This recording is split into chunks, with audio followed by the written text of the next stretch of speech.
Andrea Causini, che è il nostro candidato segretario regionale per il Veneto. Buonasera a tutti. Scusate l'accento veneto, però sono veneto davvero. Io sono orgoglioso di aver accettato insieme a Daniela, che noi abbiamo esplicitato un ticket per il Veneto, di aver accettato la sfida di guidare il Partito Democratico del Veneto, della mia regione. Una regione che ha 4 milioni e mezzo di abitanti, una regione straordinaria, che non è la regione che voi vedete dipinta dalle cronache leghiste. Una regione dove ci sono 550.000 imprenditori, che non sono 550.000 evasori fiscali, sono persone che si alzano la mattina alle 7 e che quando devono comprare un macchinario mettono la firma di garanzia della propria casa e che pagano le tasse e che danno lavoro a tantissime persone, a 3 milioni di dipendenti, che pagano l'IRPEF, a differenza di quelli che saranno tutelati dallo scudo fiscale che verrà approvato domani dal decreto su cui viene posta la fiducia.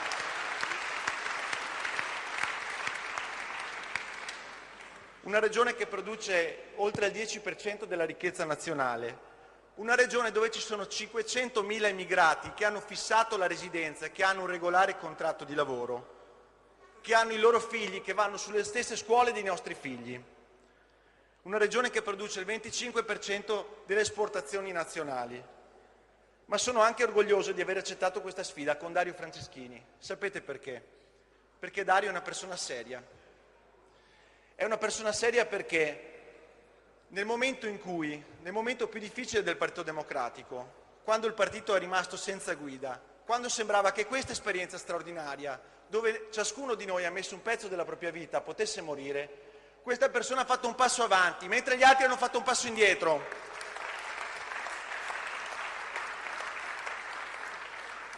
E lo dico con cognizione di causa, perché sono uno di quelli che ha viaggiato nei primi mesi tra Santi Apostoli, tra il loft e poi l'ex sede della Margherita, e si respirava perplessità su questa esperienza. Molti autorevoli dirigenti nazionali, che oggi molti dei quali sono nell'altra mozione, si respirava perplessità, qualcuno anche ci metteva ostilità.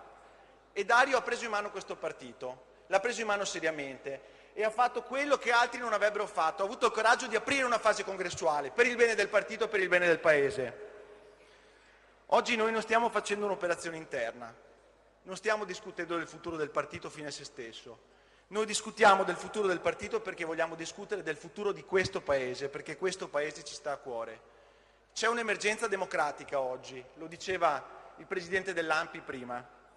E c'è un'emergenza democratica non soltanto perché noi respiriamo degli stili che sono negativi. Pensate alla mia regione, che era la locomotiva d'Italia. Al 31 agosto 5.000 aziende hanno aperto una procedura di crisi, aziende sopra i 15 dipendenti. Migliaia di altre aziende piccole muoiono nel silenzio. 25.000 lavoratori oggi sono coinvolti nei processi di mobilità, di cassa integrazione, che finiranno purtroppo con il licenziamento.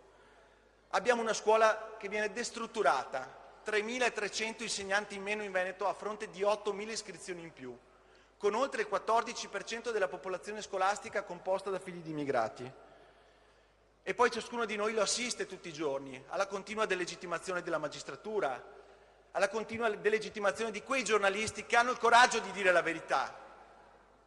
Ecco, rispetto a questo noi abbiamo il dovere di reagire, e abbiamo il dovere di reagire stando sul merito. Guardate, io voglio essere franco perché come voi mi gioco tutto su questa esperienza, mi gioco tutto per il partito e mi gioco tutto per il Paese. Molti tentano di risolvere questa situazione con una chiamata identitaria, con una forte chiamata identitaria. Ho sentito dire un sacco di volte la parola sinistra in questi giorni. Ecco, io credo che noi dobbiamo avere il coraggio invece di dire che l'identità non è quella del passato, è quella che ciascuno di noi è chiamato a costruire, un'identità comune, che è un'identità di alternativa riformista a questo Paese, della necessità di dare una risposta riformista e alternativa alla destra. Io sono un cattolico sociale, vengo dall'esperienza delle ACLI, un'esperienza di una grande organizzazione. Sono orgoglioso di questa mia esperienza, sono orgoglioso del mio bagaglio di valori, ma non sono così sciocco da pensare che questo mio riferimento identitario possa essere l'elemento identitario su cui possiamo costruire il Partito Democratico. sinistra, centrosinistra, rischiano di essere parole vuote se noi non ci mettiamo i valori, se noi non ci mettiamo i comportamenti, se non ci distinguiamo su queste cose.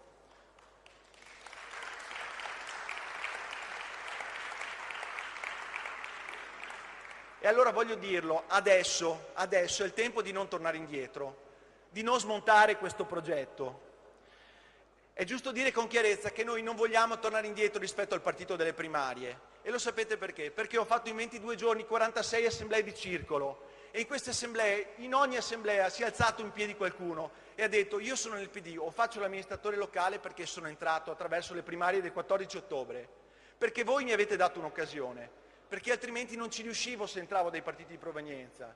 Noi abbiamo aperto il partito alla società con le primarie del 14 ottobre e le primarie sono un valore oggettivo che va riconosciuto e vanno sistematizzate. Non vogliamo tornare indietro rispetto a questo e non vogliamo tornare indietro nemmeno rispetto a un partito aperto alla società. E bisogna dire basta ai politici di carriera, bisogna essere a disposizione per 2 anni, per 2 legislature, per 3 legislature, fino a che serve.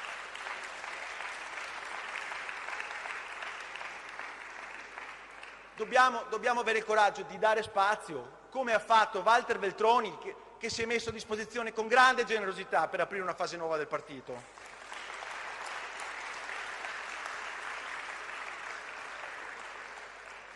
Quel coraggio che ci consente di aprire ai settori vitali della società veneta, della società italiana, a quelle persone che oggi rivestono ruoli e che devono essere chiamate all'impegno.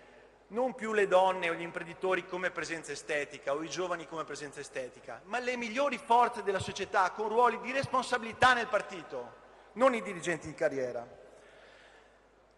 Un partito che deve essere un partito anche educativo, un gran partito popolare deve avere una vocazione educativa, capace di dire di sì e di dire dei no.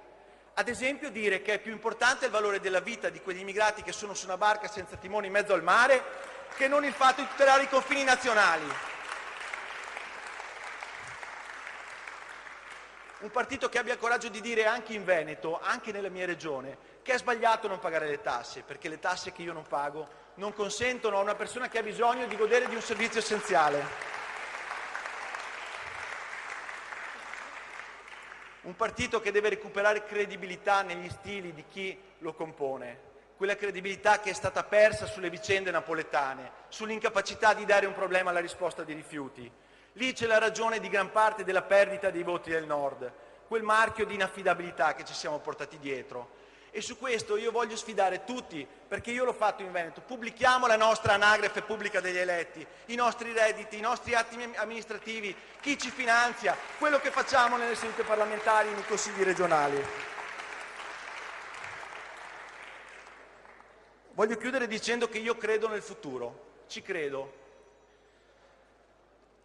E voglio raccontarvi un episodio. 2 settimane fa ho portato mio figlio all'asilo. Ha 5 anni mio figlio. Si chiama Giovanni, è grande così perché chiaramente assomiglia al padre. Giovanni mi ha detto: voglio presentarti Stephen, un bambino della Costa d'Avorio. Allora l'ho accompagnato dentro e mi dice: vedi papà, Stephen, bambino della Costa d'Avorio, è quel bambino con la maglietta azzurra, ha detto. Non ha detto quel bambino nero. Questa è la società che noi dobbiamo costruire.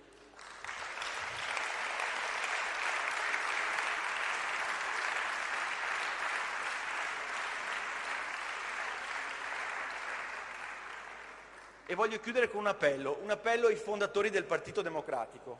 Io non sono un fondatore del Partito Democratico, io sono un consigliere regionale, vengo da un lungo corso politico. Non lo è neanche Dario, un fondatore del Partito Democratico, è uno dei fondatori anche lui. Non lo è Pierluigi Bersani, uno dei fondatori del Partito Democratico. I fondatori del Partito Democratico sono i 2 milioni di persone che ci hanno dato fiducia alle primarie del 14 ottobre. E io chiedo a loro di aiutarci a tenere vivo questo progetto per la salute del Paese e perché noi crediamo di essere una vera alternativa riformista a una destra che è incapace di governo e può soltanto darci una prospettiva di declino.